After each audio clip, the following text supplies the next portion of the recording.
अभी कल ही की तो बात थी जब मीता एक बड़ी एमएनसी में काम करती थी और ऑफिस के साथ साथ बच्चों को भी अच्छी परवरिश दे रही थी। मीता की जॉब के चर्चे सारे लोग करते थे कि वो कितने अच्छे तरीके से सब बैलेंस करती है। एक तरफ उसकी वाहवाही करने वाले बहुत थे तो दूसरी तरफ उससे जलने वाले बहुत थे। मीता को किसी से कोई मतलब नहीं था। वो एक साधारण विचारों वाली लड़की थी। उसे सिर्फ एक ही बात बुरी लगती थी कि जब वो किसी से नहीं जलती, किसी से इस बात का मतलब नहीं रखती कि कौन कितना कमा रहा है, तो लोगों को उससे तकलीफ क्यों होती है। मीता की एक सहेली उसे बहुत समझाती थी कि अगर हम किसी जंगल में फंस गए और वहाँ शेर आ गया तो हम उस वक्त ये नहीं सोच सकते कि हम तो अच्छे हैं, शेर हमारा कुछ नहीं बिगाड़ेगा।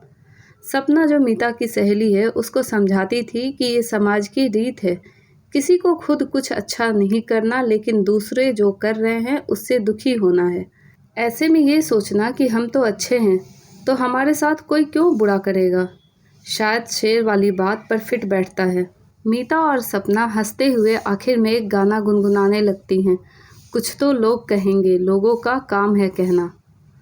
एक दिन सपना और मीता एक साथ बाजार जा रहे थे तो पीछे से आवाज़ आई, अरे मीता, ऑफिस से आते ही घूमने निकल पड़ी, ज़रा बच्चों का भी ख्याल करो। तुम सारा दिन तो ऑफिस में होती हो, कम से कम शाम के वक्त तो बच्चों को समय दे दिया करो।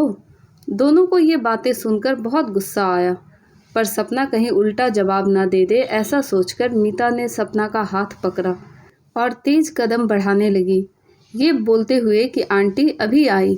सपना ने आगे जाकर बोला, देख मीता, अगर तू लोगों से डरकर जीती रहेगी तो काम नहीं चलेगा, तुझे जवाब देना होगा। जिन आंटी को तेरे बच्चों पर बहुत तरस आ रहा था, उनके खुद के बच्चे सारा दिन मोबाइल देखते हैं और वो किट्टी पार्टी में मग्न रहती हैं। किस हक से उन्हें तेरे बच्चों पर इतना प्यार आ रहा था? लोगों का तो काम ही होता है दूसरे के घरों में झांकना और दखल देना। मीता ने जैसे तैसे करके उसे चुप करवाया और काम निपटाकर घर वापस आ गई। घर आई तो देखा एक मेल आया हुआ था कि उनकी कंपनी बंद हो रही है और उस जैसे कई लोग बेरोजगार हो गए हैं। दर्द अब आंसुओं में बह निकला। बच्चे आए और बोले, मम्मी क्या हुआ, आप रो क्यों रहे हो?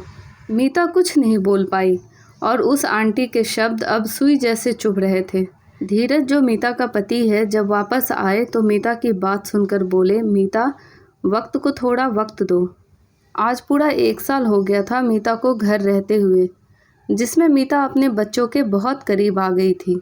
एक दिन उसको एक कंपनी से जॉब ऑफ़र आता है और उसे नौकरी मिल जाती है।